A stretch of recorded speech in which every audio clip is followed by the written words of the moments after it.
Jadi Allah itu memberikan semua yang kita minta.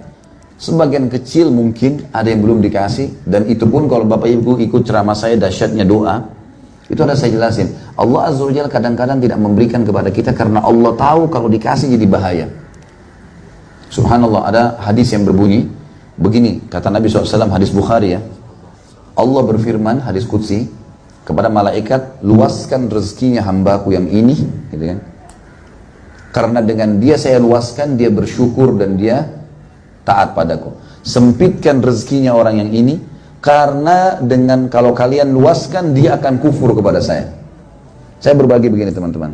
Saya punya seorang teman dekat saya, masih waktu dari Madinah sama-sama gitu. Cuma memang saya mahasiswa, beliau dulu kerja dari TKI ya, Tenaga Kerja Indonesia, dulu berangkat ke Saudi. Yang jelas saya waktu masih mahasiswa sering ketemu, jadi teman. Sampai sekarang alhamdulillah masih sahabat dengan saya. Ada satu hal yang saya jadi bertanya, ini bukan menceritakan aib karena saya tidak sebutin namanya, cuma mengambil ibrah. Saya dari pertama berpisah dengan dia sampai terakhir mungkin sekitar 7-8 tahun yang lalu, saya terus bertanya, orang ini Bapak Ibu sekalian dahinya hitam sekali, Masya Allah ibadahnya, azan ke masjid, luar biasa terkenal, ibadahnya bagus. Tapi dia subhanallah keadaan ekonominya pas-pasan. Kalau makan itu seharian kadang-kadang istrinya yang jual jilbab, dia kadang-kadang dipakai jasanya bawa mobil, kadang-kadang enggak, ya udah. Tapi hidup sampai sekarang masya Allah masih sehat, masih hidup. Dan yang jelas saya terus bertanya pada saat itu, apa ya sebabnya orang ini belum dibuka rezekinya sama Allah? Karena orang ini soleh benar nih. Saya dapat jawaban 7 tahun yang lalu kurang lebih. Saya ada tablik akbar di kotanya beliau gitu. Saya pergi ke kota sana, datang bawa mobil gitu kan. Kemudian pada saat saya selesai tablik akbar, dia bilang sama saya, Khalid saya mau ikut. Oke, silahkan ikut. Ikut.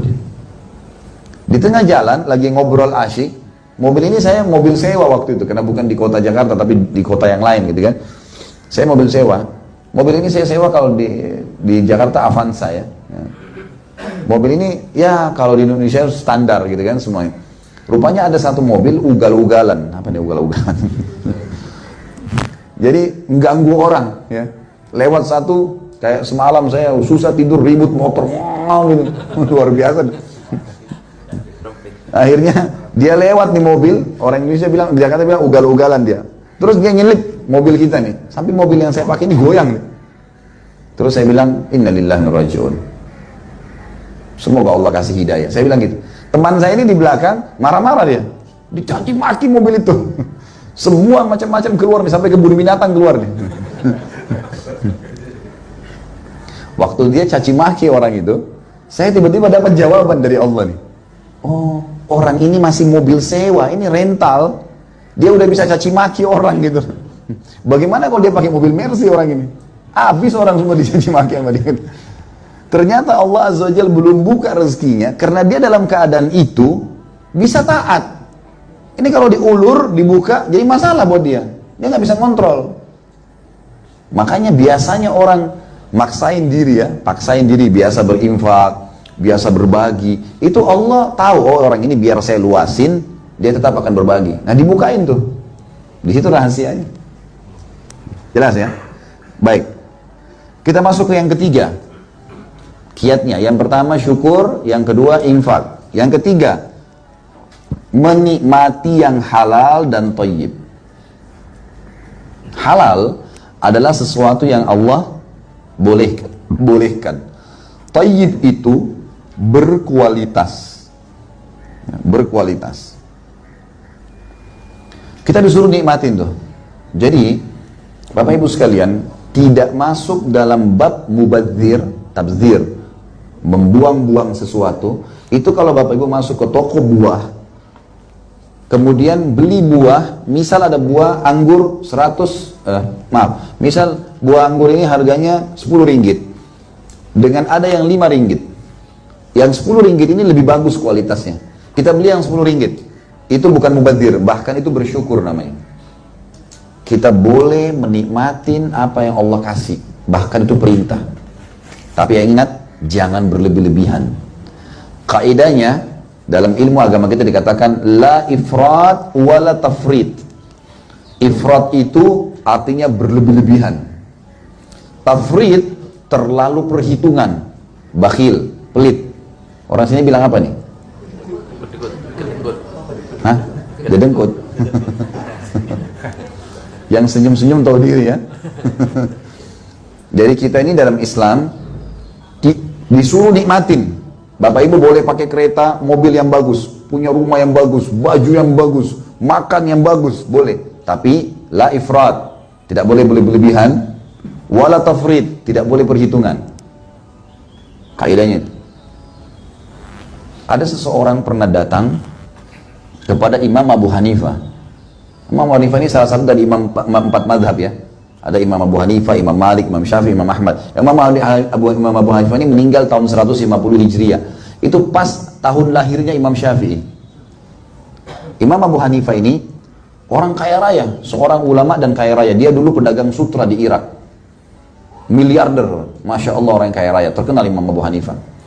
Satu waktu, dia lagi isi pengajian, acara seperti ini, majelis ilmu. Kemudian waktu sudah bubar, ada satu orang duduk di majelisnya itu rambutnya berantakan, bajunya kotor, penampilannya kayak susah gitu. Orang Indonesia bilang kumuh ya. Baiklah, waktu orang semua sudah bubar, orang itu masih ada. Kata Abu Hanifah, kesini kamu, dipanggil. Datang orang itu. Kata Abu Hanifah, pergi ke mihrab seperti kita ini. Ada sejadah saya, Abu Hanifah kebetulan imam. Angkat sejadah itu, ambil apa yang ada di bawahnya. Orang itu ke mihrab, diangkat sejadah, didapat uang sekitar 50 atau 500 dirham, saya lupa. Banyak.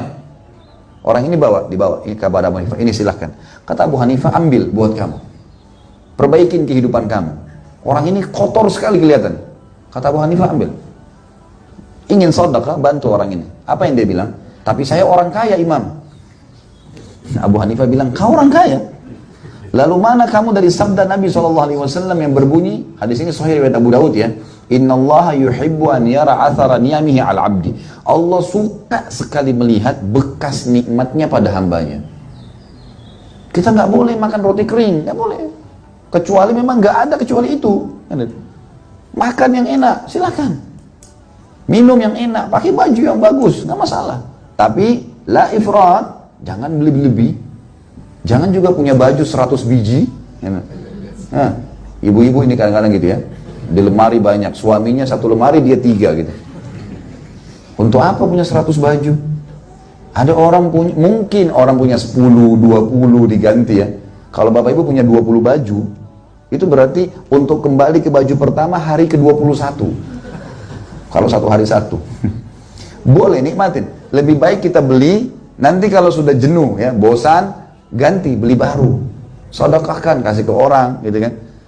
Tentu yang kita sedekahin yang terbaik, tapi ini bisa kita bagi ke orang. Jangan cuma ditumpuk saja. Ada orang beli mobil, mungkin memang kebutuhan 2 butuh mobil, mungkin ada butuh 3, mungkin karena banyak anak-anak sekolah. Tapi ada orang punya mobil 10. Untuk apa 10 mobil nih? Alhamdulillah. Ini namanya ifrat, berlebihan. Beli buah 1 keranjang besar, di rumah cuma dia sama istri sama anaknya, sampai rusak. Ini ifrat namanya, nggak boleh, kan gitu. Tapi ingat, tidak boleh juga tafrid, nggak boleh pelit nih, dedengkut tadi ya, nggak boleh itu. Ada orang buka kulkas rumahnya kosong, nggak ada. Tamu datang nggak ada ikramnya, nggak ada. Dia sama istrinya, walaupun ada duit beli mobil nggak, jalan kaki, naik mobil angkot kalau kita di Jakarta. Padahal dia bisa. Ini nggak boleh juga ini. Bakhil itu dosa ya. Kalau bapak ibu ikutin pengajian saya di YouTube itu, Khalid bahasa nama dosa-dosa besar. Dosa-dosa besar ini, itu salah satunya pelit, bakhil, nggak boleh. Terhadap diri sendiri, terhadap orang lain, nggak boleh. Itu dosa besar. Ya. Baik, kita disuruh nikmatin yang halal dan yang thayyib.